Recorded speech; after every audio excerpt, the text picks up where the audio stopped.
Finally. Someone's made it. It's about time. Do you have any idea how bored I've been? How many times you can read the same sentence before the mind just can't take it anymore? I've memorized most of them. I guarantee you, if you open one of those books and tell me a page number, I can recite the first sentence to you, off by heart. Care to try? No? You seem puzzled. What's wrong? Am I not showing enough gratitude to you?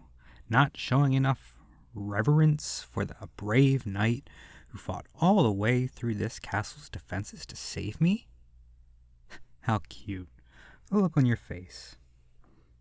One tends to lose their politeness after years spent in the same room.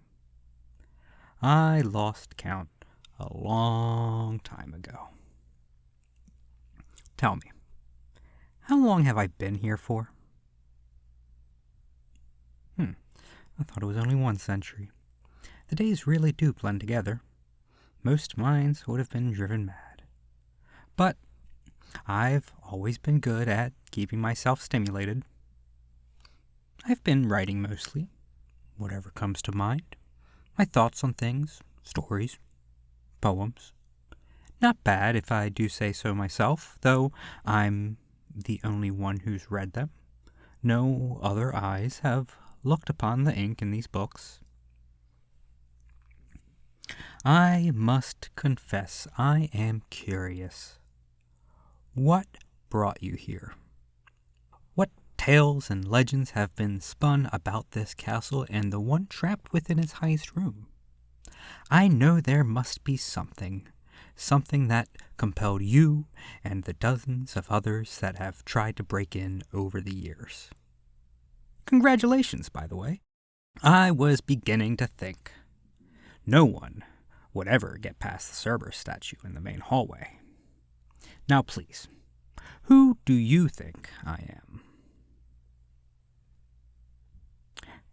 Fascinating. Sorry, do go on.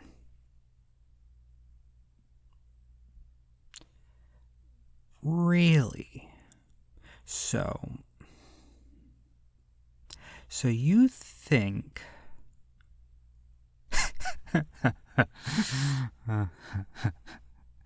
I'm sorry, but that is rich. The legend that's been spun, there is not a single grain of truth in it, save for the immortality part, though that is certainly different from what you might expect. What you've been told, did you think it would be like the tale of Rapunzel?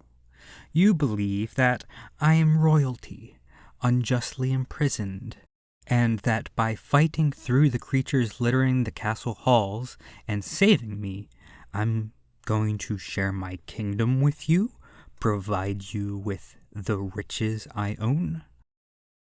Oh, sweet thing, I have no kingdom, no riches, and if I did, I certainly would not share them with someone as stupid and naive as you. No. Brave, stupid knight. You see, I've been imprisoned here quite justly. There it is.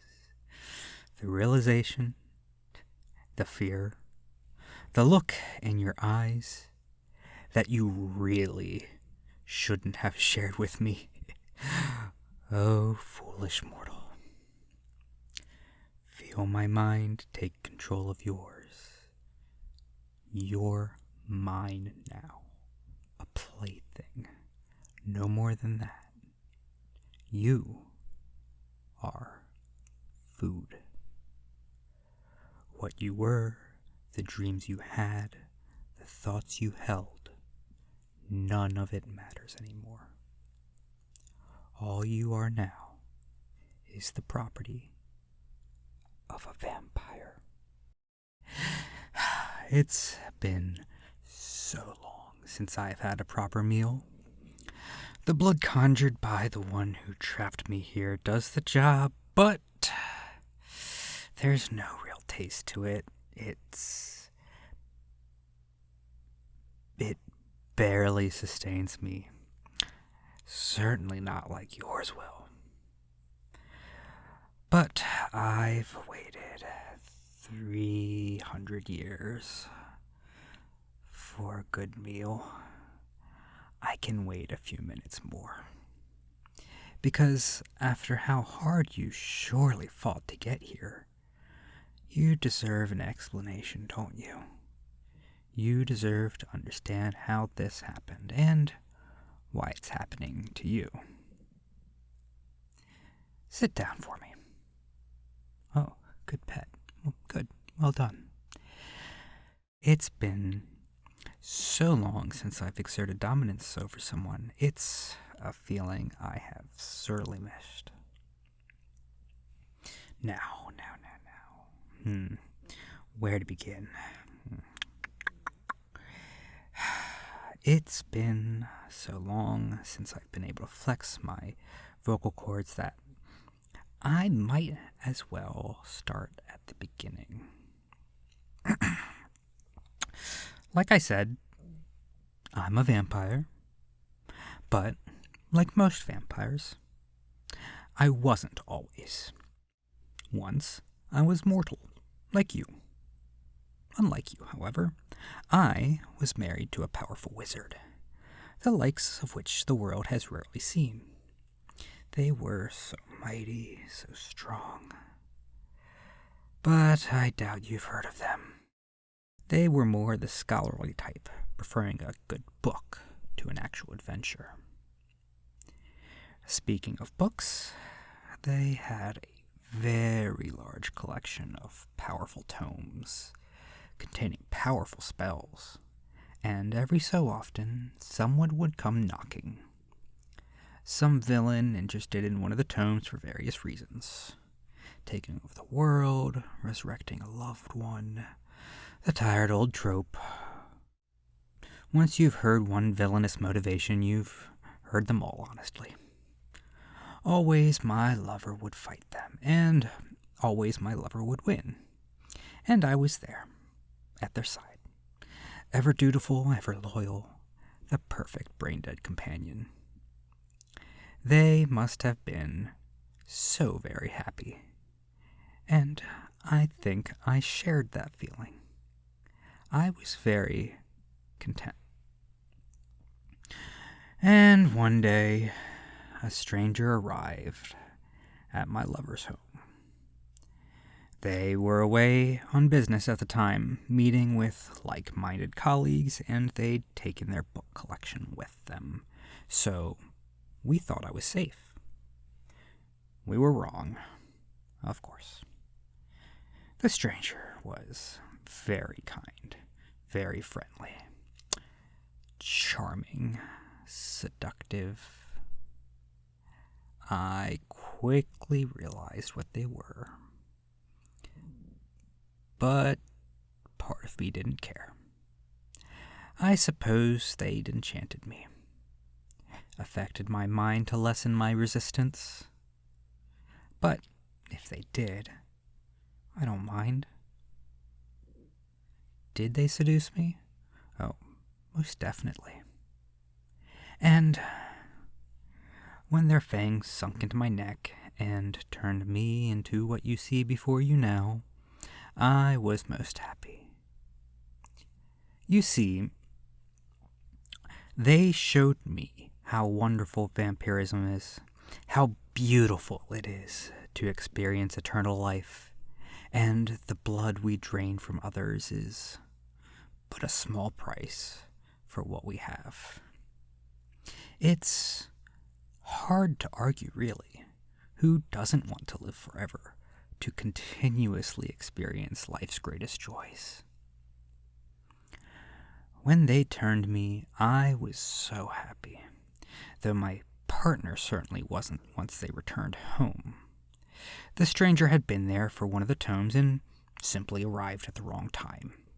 But they'd taken my lover's greatest treasure anyway. The two fought, and the wizard killed my new partner effortlessly. It was barely even a battle, really. Vampires aren't too tricky for a wizard to kill. A simple sunlight spell typically does the job, and that's precisely what was used.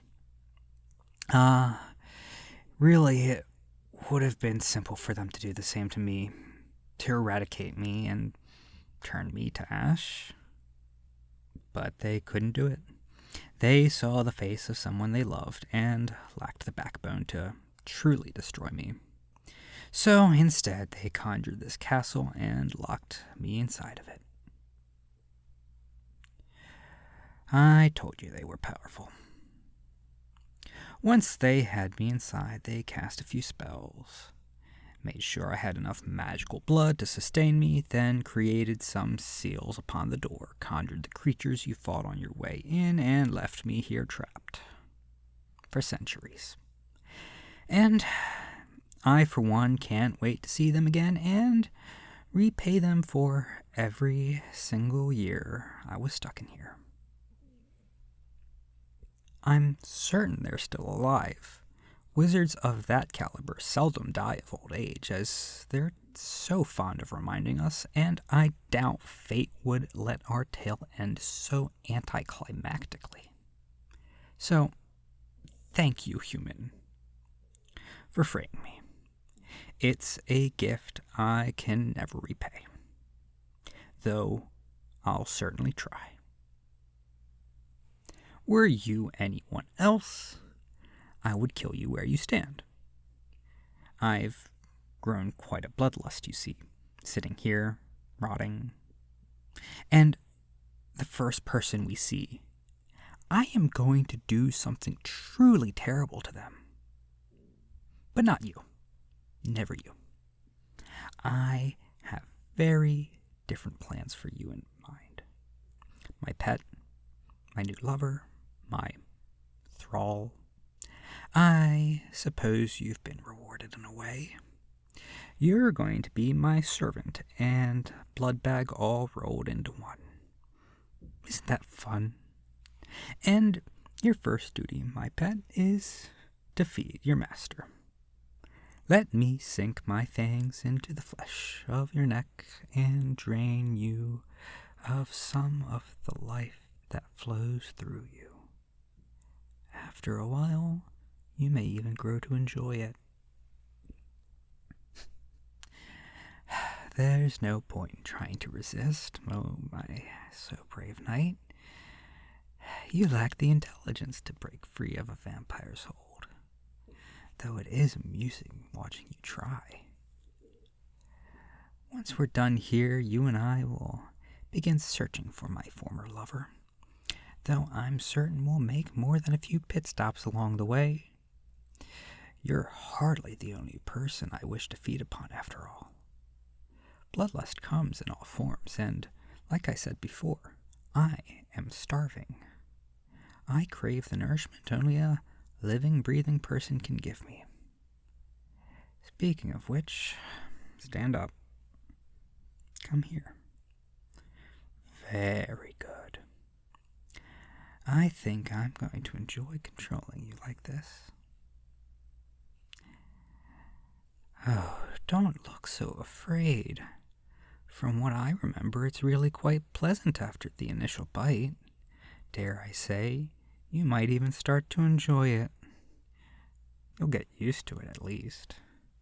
Now, don't move for me, pet. I'd hate to make a mess of that nice, pulsing neck of yours.